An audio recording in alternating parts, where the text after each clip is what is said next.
Welcome to this 10th episode of HERETICUS.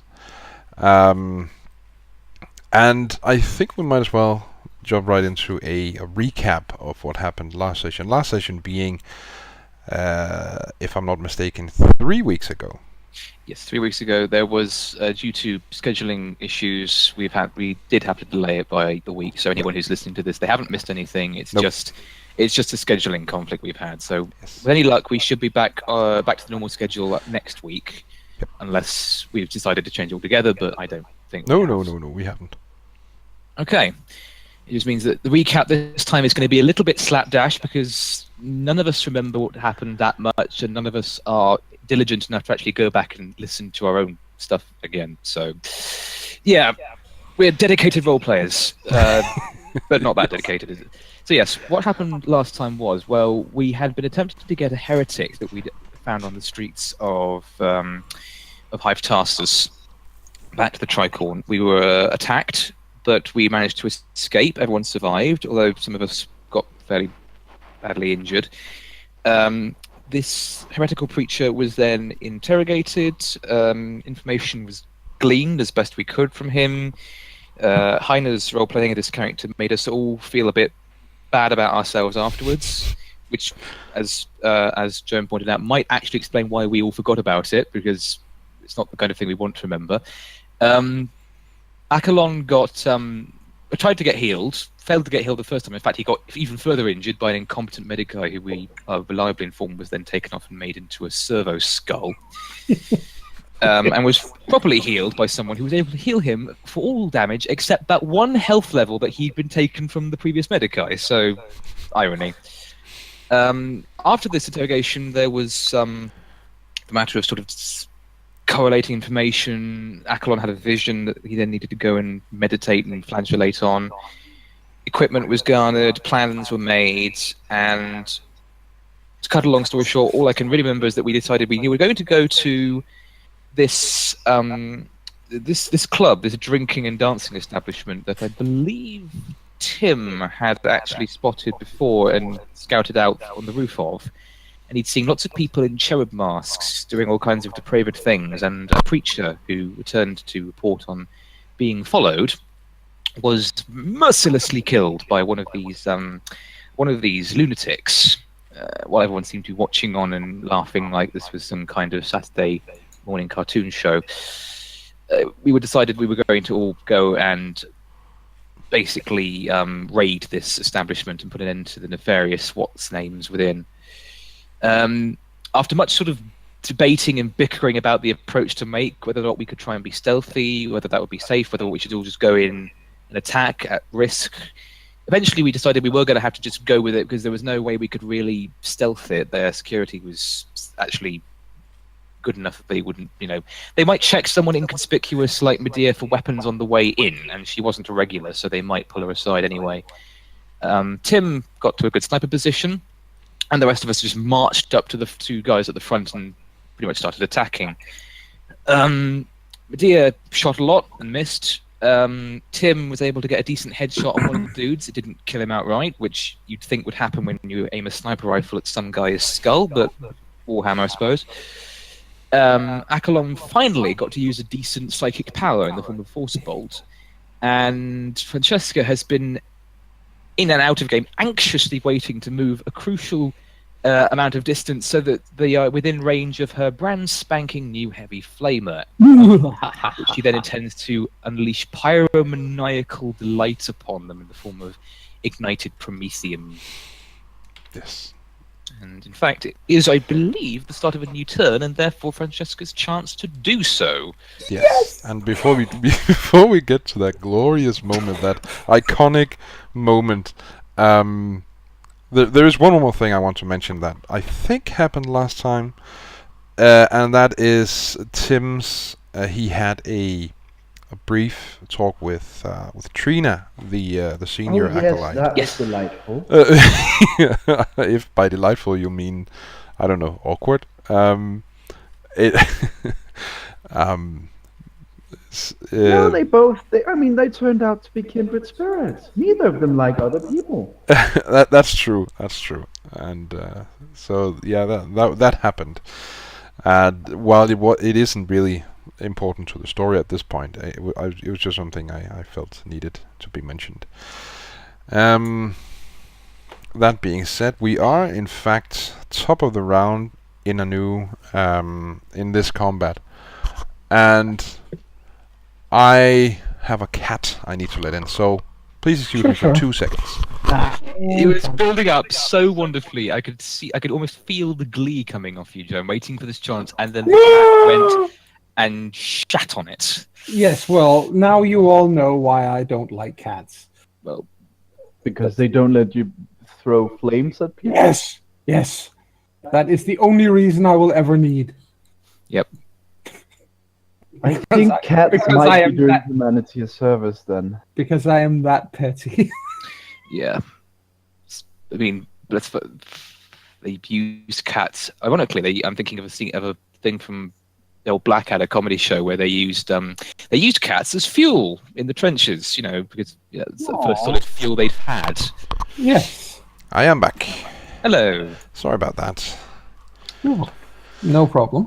So, like I said, top of the round in this battle against 3 sentinels standing outside the Screaming Wheel Cantina. Yes. Well, they will be screaming soon. Probably. 2 of them are, according to my notes, are stunned due to the amount of damage they've taken in the first round. Yeah. One shot, one stun. Yep. And we'll see if they even get to, do anything. They probably don't, because it's now Francesca's turn. Yes, and she's just a little bit too far away to actually get to them all, but she is fortunately also able to use one of her half actions to move a few meters closer, just so that she's definitely within range. So let's say she uses all her 3 movement to get on a half move to get a little bit closer, and then she swings the heavy flamer around, and there's just this moment, this little crackle in his as both the small blue flames turn on, and she looks at these cretins very focused, and as she pushes the trigger and white hot promethium just begins to burst towards them, the only thing that anybody can hear over that is her voice saying, "Burn in righteous flames, heretics." Let's see if they do so. Yes, well, the one guy who can still act has to roll agility to avoid. I don't roll to hit, he rolls to avoid. Okay. Yeah. Well, that didn't go so well for him, unfortunately. Nope. Well, in that case, I shall do some damage. Yes. Mm-hmm. How about you just do all the damage? There you go. Oh, there's actually a thing. There's a thing here. 18 Wow. damage. A penetration 4, so... Can you feel that, honey? No, luckily I can't. I think I'm willing to make an educated guess that we have 3 living torches in front of us. Yes, I was actually going to look up Living?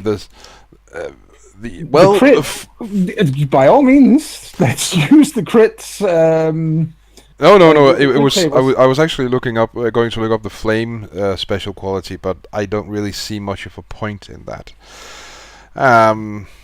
Because these 3 light up like Christmas trees, and flail their arms and scream in pain for a brief moment before they just slump to the ground, collapse, and burn there. Smoldering. Yes. Yep. Because I'm that nasty. So They're dead, I'm Jim. sorry. I'm sorry. I have waited years for this moment. Well, so that's really that's really it. Medea didn't even get to act in this second round. All three of them are dead, or dying on the ground in front of the Screaming Wheel Cantina. So the question then is, what do you guys do? Tim resumes scoping out the hatch he was looking at.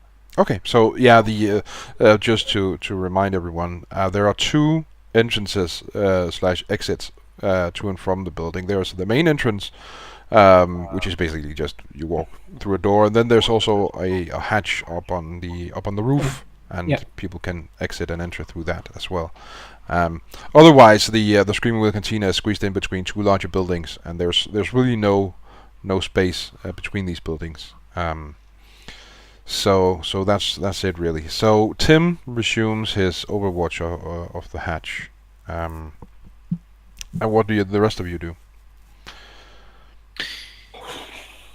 How how reinforced is the front door? You're still standing some meters from it, if I recall correctly.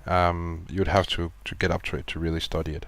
Alright. It should also be mentioned, just in case you forgot that, and that's not entirely unlikely, that before you engage them in combat, one of them, it looked like he was speaking. You couldn't hear what he was saying due to the distance, but it was definitely it definitely looked like he was saying something to someone. What? One of the other guys, or someone on the other side of the door? That is unclear. It might have been to one of the other sentinels out there with him, but I mean, depending on which way he was facing, it would probably. Well, he was looking toward you. Right. Okay. It's also possible he might have, by some miracle, had like a little vox bead like we do. He could have had. That's not an unusual piece of kit.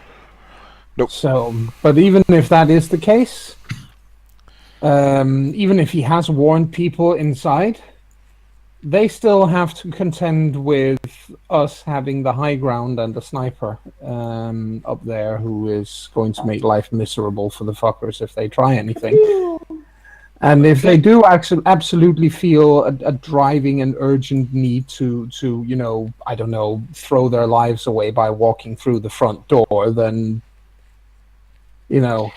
knowing how evil cults and things work in seedy places like this, there will be a secret entrance at the back that we couldn't access and didn't know about, that they'll all be making their way through conveniently. So my suggestion is, let's get the fuck in there. Yes, let's get to the front door, open it, if that involves like kicking it down or just opening it, and you go in first and just set everything on fire. So yes, is it actually I think that sounds like a reasonably good plan, although I may only set people on fire if they do something stupid like not surrender when they look into the muzzle of a heavy flamer. They probably won't. Probably not, but people haven't exactly learned that lesson for the last 10,000 years. I don't think that's going to change. You probably have a good point. So is it possible to reach the door without accidentally stepping in a pool of ignited promethium on the floor? Yes, it is. Good. Is the door? So Akalon walks carefully up to the door, keeping an eye out in case anyone either comes through or there's anyone nearby that might try and take a pot shot at him while he's examining the door. Okay. Well, it's a steel reinforced door. There's a slider in it that you can that basically you knock, someone pushes the slider and looks out to see who's there. And that's really it. There are a few notes, a few small posters for some local entertainment on the door as well, but that's really it. Right. Okay. I'm just thinking, because if it's reinforced, we can't exactly knock and ask to be let in, I don't think, because we've just killed the only people who could actually We get can in. knock. I'm not saying we knock and ask to be let in. I'm saying we hammer on the door and demand to be let in, or I will use more promethium and set the whole building on fire. It's called collateral damage, and when it is in order to get to known heretics, I believe it's acceptable. Are you discussing this in-game as you're standing in front of the door? Probably as we walk over towards the door, I think. Okay. Okay, so Akalon will look at Medea. Do you have that grenade launcher ready? Sure. If all else fails, by the way, we do have a telekinetic with us, and you might be able to get us in. Yes, I'm thinking either a grenade or a force projectile might force it open if needs be. I think force projectile stands a greater chance. She's using frag grenades, not crack. That's true. All right. Akalon moves to the side of the door, indicates for Medea to take the other side, like a breaching maneuver, and for Francesca to stand in front. Yeah. And then he firmly and quite loudly knocks on the door. Cool. Excuse me, kind sir. Might I be let in? Lovely, lovely, lovely. It should be mentioned also that that you hear no music inside. When Tim explained it, he explained a rhythmic pounding music. And there's no such music coming from the establishment. It's quiet on the other side of the door. But you knock, and you stand there. Nothing happens. All right. And then Akalon then moves away into the side, and I'm going to see if I can do the thingy with the force bolt at the door.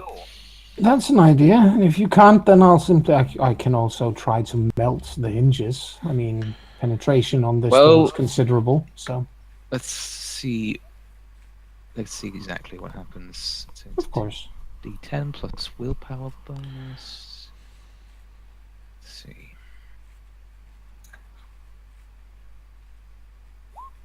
Yeah, I think that does it.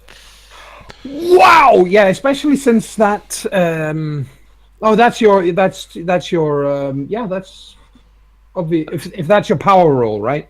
Yes. That's the power roll. Okay, well, yeah, that's overbleed, so that's an extra point of damage, obviously. Right. Typically, I don't have the bloody rulebook open. Give me a second. No, but we checked it last time, and I listened to it literally just before we got started. And what it does is, for every 5 points you go above the target number, which is 13 for the force bolt. For every 5 points you go over that, so at 18, 23, 28, and so on, you do 1 extra point of damage. Okay, I'm just trying to work out what the dice I need to roll to do damage in this one. 1d10. 1d10. Always d10. 1d10 plus, in this case, plus your willpower and plus the extra. Yeah.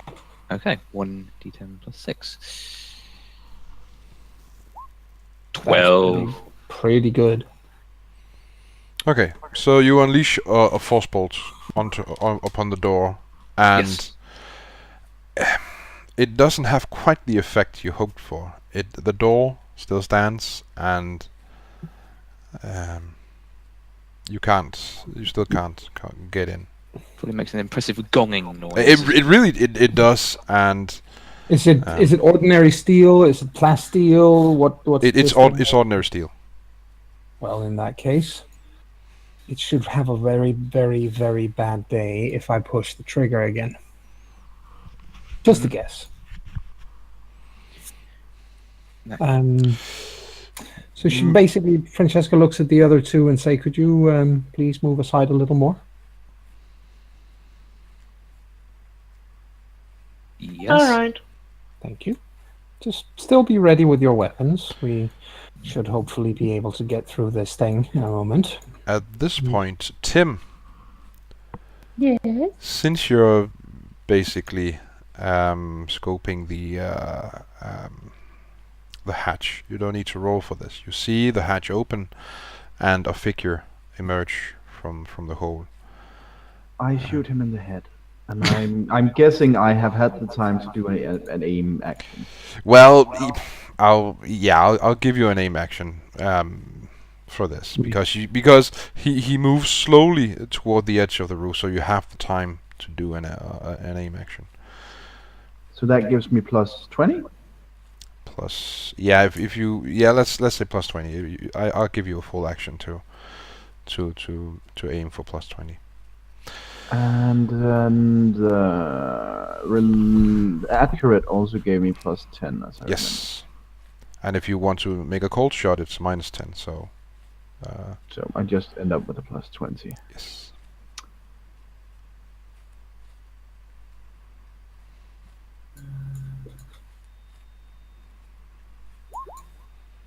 Six degrees of success. Wow. That is fucking murderous. That's all kinds of nasty. Also, just to cold shots are normally minus 20, I can see, but for me they're minus 10. Yeah, and you even so, you would still hit. This is a good shot. Let's see some damage for this poor man. Well, what does he actually roll? He rolls 69. Yeah, no, that's the target that you roll against. What did you actually roll? It looks like you rolled a 9, didn't you? Yes, it looks. Well, that's 09. That means he hits 90. Oh, he did say he was doing a headshot, didn't he? Yes. He did. Yeah.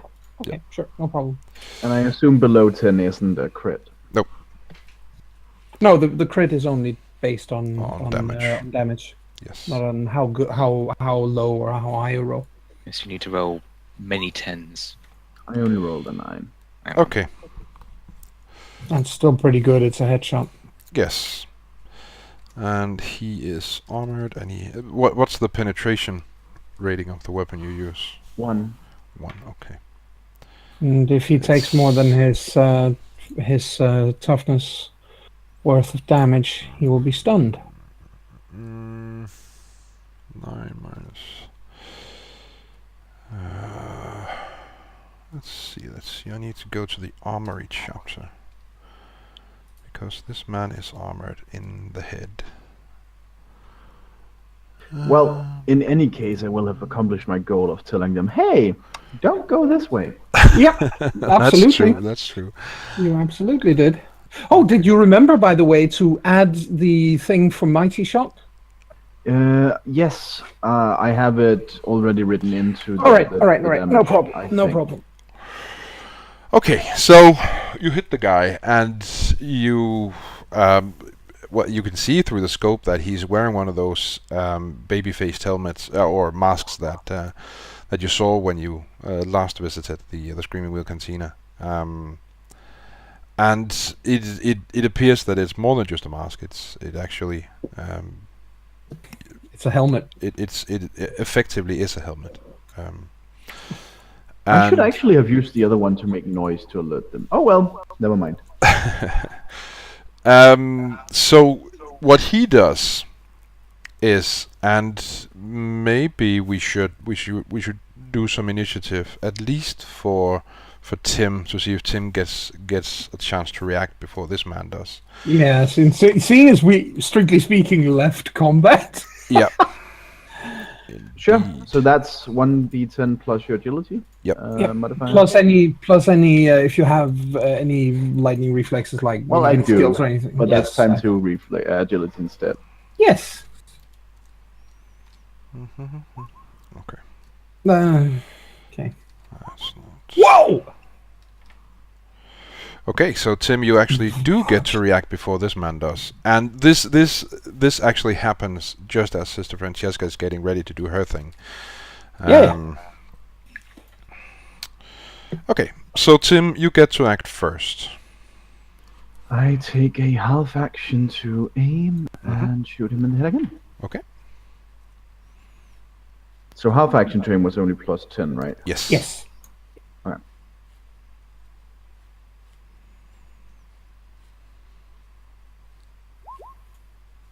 It's a success.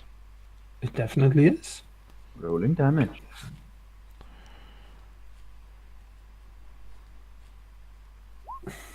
Wow. Much better. Much better. You are doing the evil to the man. Now, if you just rolled one higher, we could have seen possibly an open-ended roll, but that's still good. Yeah, And I would have it's- gotten a +2 bonus because I do more damage on crits. And so you take aim once more. The thing is, what you see is he's holding a grenade in his hand, and he's removed the safety pin. I hope you pulled out the hole. Oh, He's- He's just about ready to throw it when you take that second shot, and you shoot him right through the eye. And Oh, nice, lovely. the man collapses, dead Jim. The grenade rolls out of his dead hand, and 3 heartbeats later, just as Francesca is about to pull the trigger, the grenade explodes up on the roof. You all hear it, of course. It's a frag grenade. There's no doubt. And you also look up and you can see the explosion from the you can see the smoke. Yes. And I- Tim, I think they hear Tim's voice. Don't worry. I got it.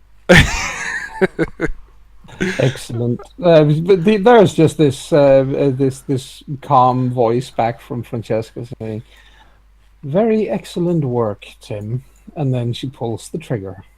okay, and she actually does remove the already damaged door. It is no longer an obstacle. And so that's when all hell breaks loose as everyone inside the room open fire. Oh, really? Yep. So we'll need a new round of initiatives from all of you. Somehow I can't say I'm surprised that they do. Nope. I'm going to roll Alright. a bunch of d10s. Do you want initiative from me as well? Yes, please. Let's assume that something will happen that requires actions from you. Okay. Okay. It's 1d10 plus agility, right? Yes.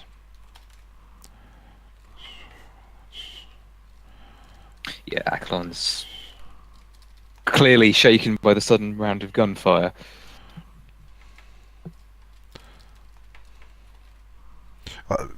Yeah.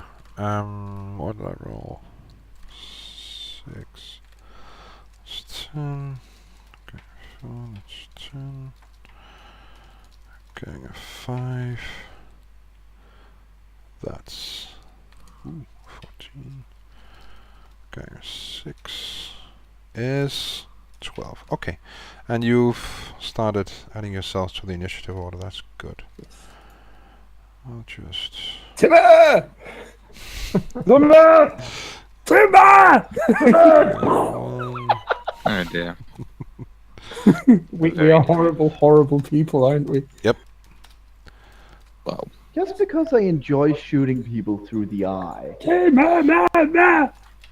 So the thing is, I don't really think anyone who listens to the CharismaToAC games are surprised by the idea that you might be horrible people. We might be No. horrible people. No, I think we might as well just, come clean and admit it.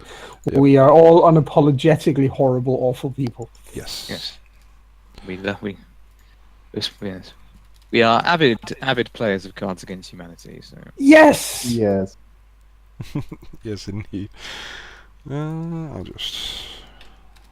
There's a hell lot of mounts here. Yeah, now that you mention it, ganger. That's a lot of gangers. I think we have a Don't worry. If any of them try to escape, I'll shoot them. Yeah. That's okay. That is actually good because I can conceivably fill that room in there with flame. Might I suggest that we make the little... Oh, actually, that's one way of doing it. Wouldn't it make more sense to have the box be a bit bigger to accommodate all these... Oh, I'll figure something out. Of course. We can also make the writing just a little bit smaller, maybe. Yeah, we can. I'm not really sure they can't. Never. No. See, I've made mine into size 26 point now. That way, I actually think we could fit everyone there. You could do. 6. You think we can't with this size? Yeah, we might. I'm going to make them 26 as well. Some pretty hefty gangers too. That's all right. They are nasty pieces of work, I'm pretty sure. How many are there? 6? Mm-hmm. Yeah. Oh. Timmy! Yeah, but you can't see it. Your size. Damn it, goddammit, your head imploded. Okay, so there's a bunch of dudes coming at initiative count 10. So what are your agility modifiers? Tim and Medea. 5. 5 and Tim? Do you want it unmodified by lightning reflexes? Yeah, that for this it would be. Lightning reflexes is only for purpose of Yeah, because lightning reflexes doubles my agility when rolling initiative. yeah. Oh, Well, yeah, it's for initiative. It Well, is. in that It case, is modified. It is modified. Yeah. Then, So yeah, In that case, it's 8. okay, Medea and Gaia 3. I'll and Francesca at 9 and Gaga. I'll reduce the font size in a bit. Okay, cool. And I think next time I'll just set up tokens. That's so much easier Yeah. than this.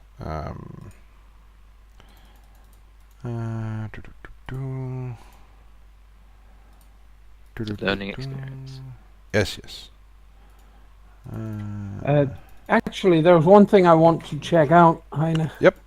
Because I believe you can spend, not burn obviously, but spend faith point on getting a bonus to your initiative. Mm-hmm. And I am opening the book to find out, but I just want to be sure because, you know, there are 6 of them in there. Yes.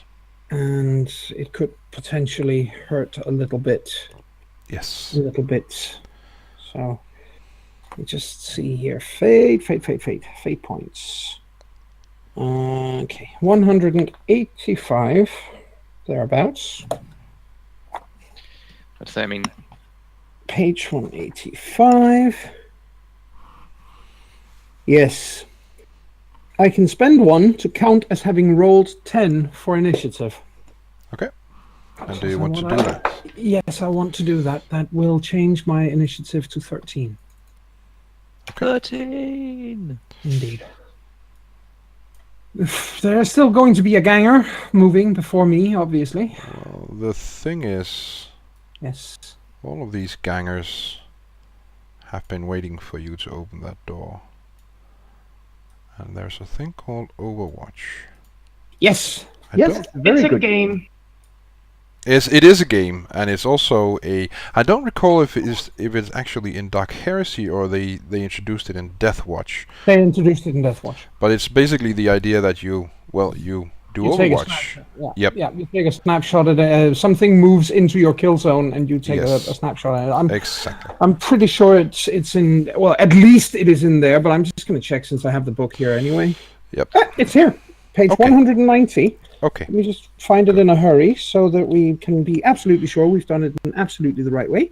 Yes. Overwatch. You guard a particular area, poised to hurl an enormous volley of fire at any opponent foolish enough to approach. You must be using a weapon capable of full automatic fire to take this action. Okay. Okay. Overwatch is an extended action which may operate over multiple rounds of combat. Pick an area to watch. The size of this area, known as your kill zone, extends 45 degrees out from the direction you're facing up to half the range of the weapon. Cool. It is often easier to say that you're covering a specific area such as a corridor, doorway, or a section of a tree line. That's exactly what he's doing. Yes. If there's any doubt, the GM has final say. Once your kill zone is established, you may spend subsequent turn waiting for people to enter it. Yeah, right, whatever.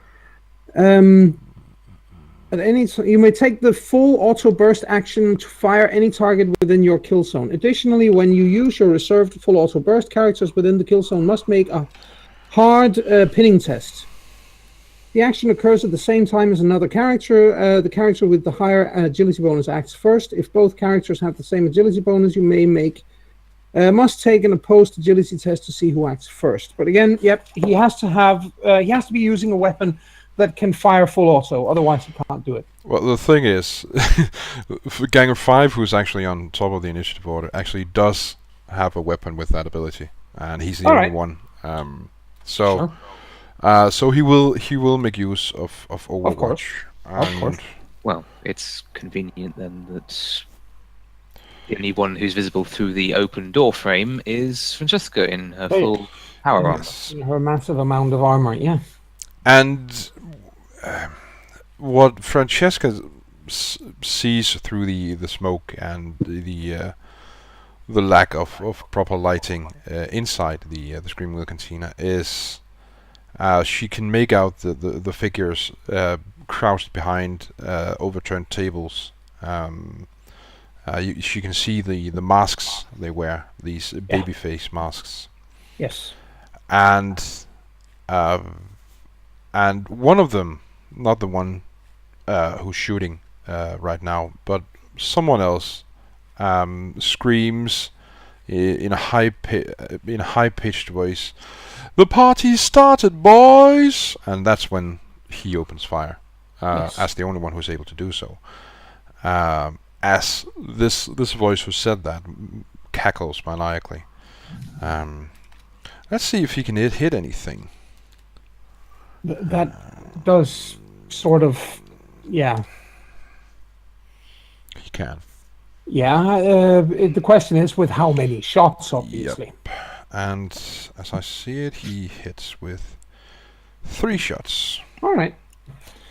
And he hits them in 93, so that's what, a leg? I think it's a leg. And then leg something. Yeah, leg something. I think it's the left leg, isn't it? Because ours on our here is flipped compared to yours. Yep. Left leg body. Is that true? Yes. Okay. So, the first bullet. 5. Bling. Wow. Plus 3. Wow. Bling. Come on, give me a 10. And that's the body. Well, Pling. Well, that was a 10. it was Yeah, 10. well, it's not pling, but it's pling with her toughness. So there you Yeah. go. Okay, so okay, cool. Well, that's what happens. He opens fire the minute or the second he gets the chance to. Of course. But his weapon just pew, pew, pew, pew. Pew, pew, pew. Mm-hmm. And there is Francesca standing there looking decidedly unimpressed. Yep. You know what you've got? Yeah. Oh, it would have been so tempting. Well, Now it started, boys. No, now it ends. Does No, Akalon she's- say that? No, of course he doesn't. He's not visible. Ah, that's true. no, That's that's true. true. He makes So- Francesca say it through No. suggestion. No, you dare to suggest I would do something so abominable to a faithful servant of the Emperor? Yes. Stick to sniping and be quiet. Ah, nice. All right. Got my eyes well, on you. Hmm. And I've got my mind on you. oh, that's a threat and a half. Well, don't mind me. All right. That's him. Or Yes, that's him. all right. Well, I need to roll to see if I'm able to move because it's still pinning. I can fire from where I am otherwise, but Yes. I mean I'm right in front of the door, so it doesn't really make that much difference. But I'll roll. Mhm. I just need to make sure what pinning, how to avoid pinning. Pinning. What the hell? Pinning 196. We are actually getting to use some alternative rules here, or not alternative, just things we don't see that hard. Yep. Or is it that often? Let's stick to hard. It's better. Yes. Well, this is pretty. This is pretty good because I need to make a willpower roll, and it's -20 because it's an Overwatch reaction. So I need to make a willpower roll at -20.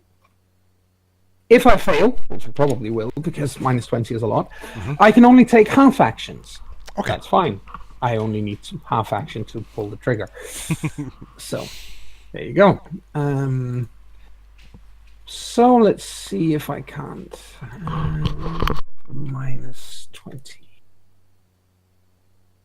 Yeah, I don't make that. Okay, I'm pinned, which means I can move at half speed, or I can just stay where I am, because obviously it's the whole ching ching ching ching. What the hell?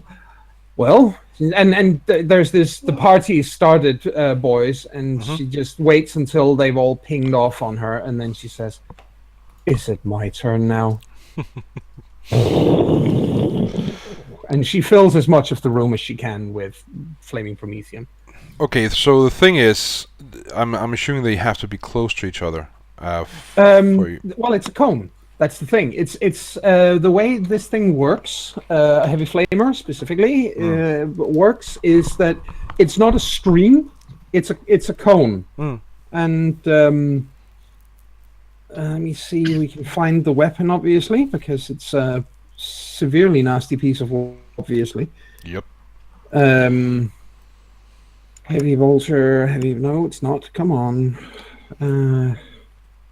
Flame weapons here.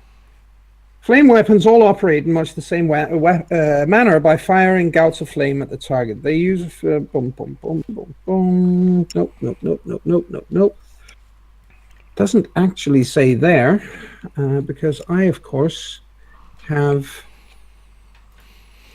This is really annoying. Can somebody help me find the rules for? Because I have the basic rule book with me here, but I'm not sure where the. If this is in the Okay, so all creatures. I think it may be, yeah. All creatures in the flame's path, a cone-shaped area extending in a 30-degree arc from the firer out to the weapon's range, must make an agility test or be struck by the flames and take damage normally. Yeah. If they take damage, they must succeed on a second agility test or be set on fire. Yes. Cover does not protect. Blah, blah, blah, blah, blah.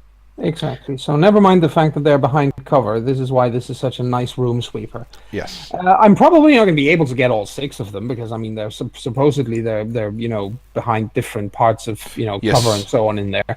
But I should very much like to at least get the asshole who shot at me. I figured as much, and that means that you can get 3 of them. Okay, that's absolutely fine with me. And yeah, that's then. That is now Francesca's plan, and I shall do a damage roll. Yes. And then they can see if they can avoid. Oh, there's a 10 in there. There's a 10 in there. Which means that I have to make a ballistic skills test. It doesn't, just to see if I keep rolling. Yep.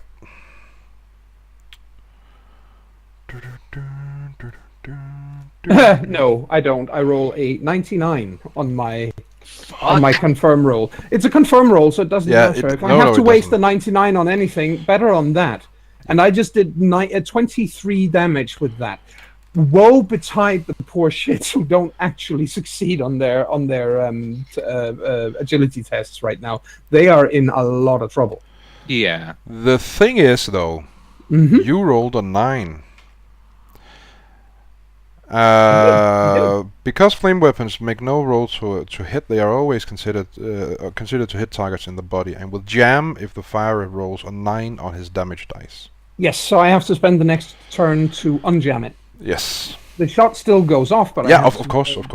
But I still have to spend the next turn unjamming my weapon. Let's see if they can. Wow. He doesn't. There's one of them who should probably be fine, but I think the other 3 might be a little bit roasted. He did. Okay, so Francesca unleashes she puts the room on fire, and they desperately try to get out of the way of the of this cone of promethium based fire, and 2 of them are engulfed in flames, and they just die. Poor gangers. Yes. You killed Oh, these poor I'm- innocent gangers. Yes, they've never done anything untoward in their entire miserable existences. Nope. Francesca does actually, once she's pulled and she can feel the on it, she just calmly informs the others over the comm, saying, "I am jammed. I will unjam. Kindly keep me covered." Okay.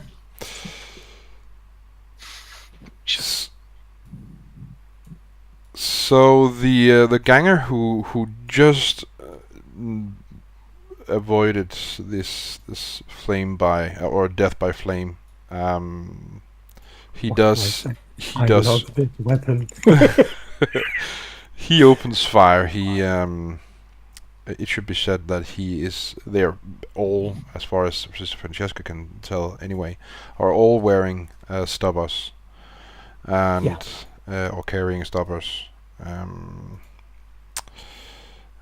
Rather primitive weapon, to put it mildly. yes.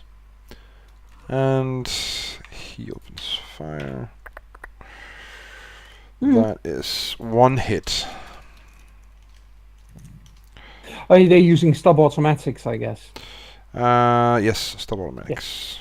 Yep, they can fire on semi-auto rounds, as far as I remember. Not to say, because I thought you said only one of them was using full auto burst. And 33 is a hit where exactly? 33 And then- is a hit in. That's the body. Ding. That is if he'd rolled 1 higher, I would have taken damage. Ah, crap. Okay, I know that now. Are you suggesting that you can influence how the dice appear? Yes. So, Game Master? Yes. I mean, obviously, the point here is that her body has 8 points of armor. All her extremities, including her head, has 7 points of armor, and then there's her toughness of Which Yes. her toughness bonus of 3. is ironic,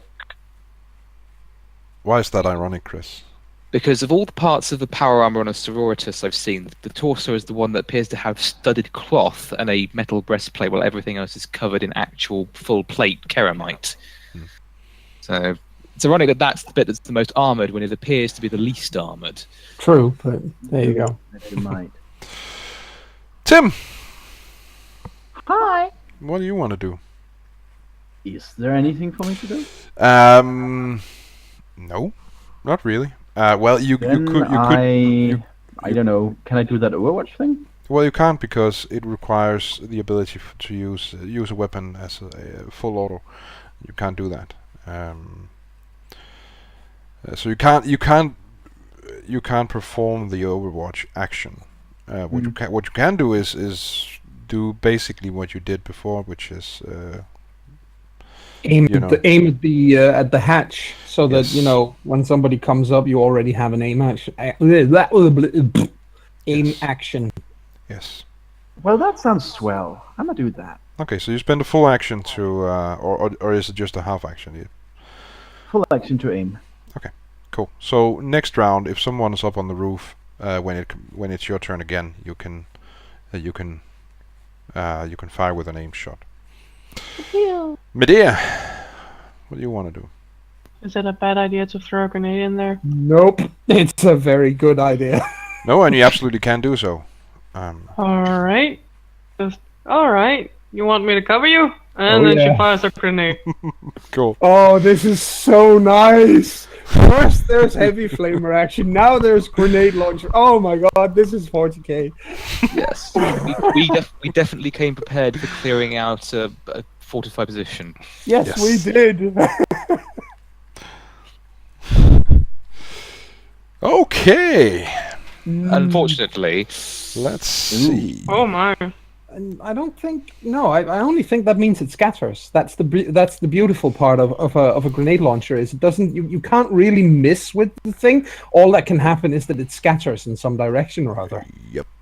The thing is, which direction? Because Sister Francesca is standing in a doorway with walls all around her, so it Well, might she is actually standing right outside the door because she couldn't. I mean, she had to fire on the door. Remember? Yeah. And she can't go. She was pinned, so she didn't move forward. She just fired through the doorway. The point being though that there is a chance that the grenade hits the wall beside Sister Francesca, or some ways in front and beside Sister Francesca. So I cannot remember the scatter rules, so I'll have to find them. Either that, or you can try to reroll. Yeah, you can do that. You can absolutely spend a fate point to reroll. And seeing as how we're 1 hour into the session, it's not. It might be a good idea to start using those fate points. Yeah. So, I mean, obviously it's up to Aya, but it seems. I'm trying to realize what the hell my character sheet is up to. You have a number of them, obviously. Yeah, and I can see all the little numbers in my character sheet, what I couldn't before, but the question is, can I still remember what everything means? That is a question. Let's see. Fate is if you look down underneath where your armor is noted. I know what fate is. I'm trying to see what I have for pluses and minuses because that feels weird. Whether it is nobler in the game to suffer the slings and arrows of outrageous dice rolls, or to take arms against a sea of mooks and by opposing, end them. Oh, good grief. Shakespeare is rolling in his grave right now. No, I remember why my target thingy were bigger on the other one. It's because I could make a full and get a plus 20. Yep. Well, let's try again. Okay, cool. You can wait a second. You should be able to aim with this thing. That gives you a plus 10. Yes, as long as. See, that's the kind of rules I really don't remember. No, it's fine. So you can, and I'll just recap the aim rules. You can, as a half action. Remember, you have 2 half actions or 1 full action in a round. You can, as a half action, aim to get plus 10 to your roll. You can also, as a full action, aim to get plus 20 to your roll. Then the roll is obviously next round. The roll is obviously next round. Yeah.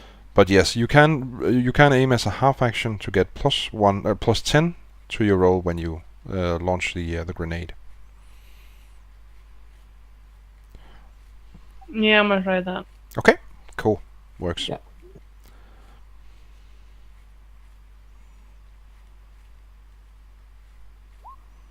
Yes. Much better. My goodness, that is nice.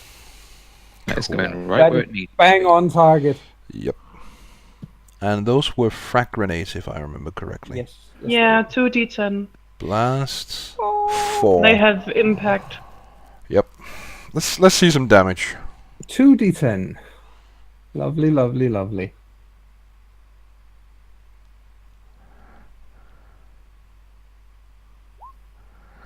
Okay. It's 9, and it's on everyone within range. So. Which is basically everyone. It has a 60 of range. Yes. And blast 4.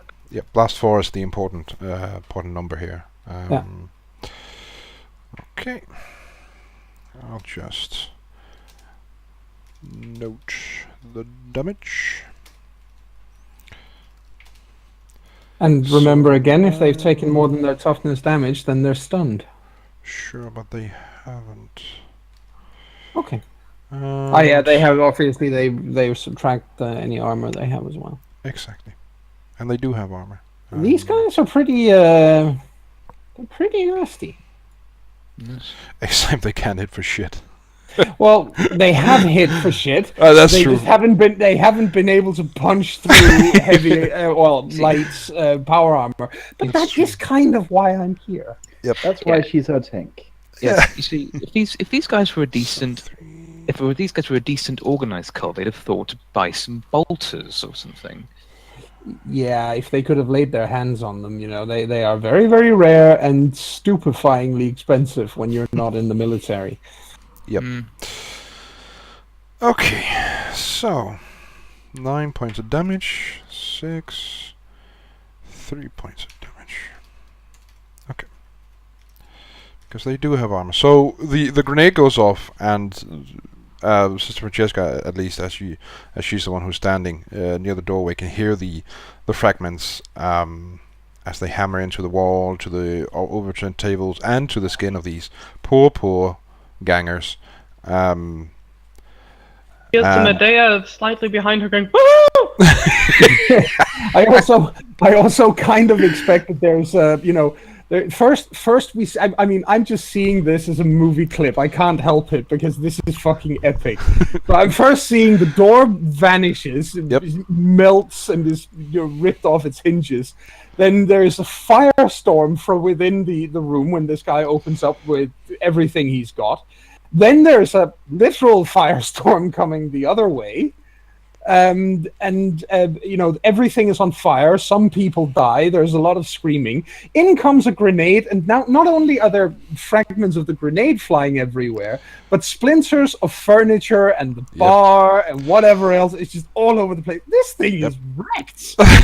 this place is history. Yep. That's the reason you call it crushing the party. Yes. Yep. And now, indeed. And now it's the gangers' turn. But before we find out what they are up to, we're going to take a short break, and then we'll be right back.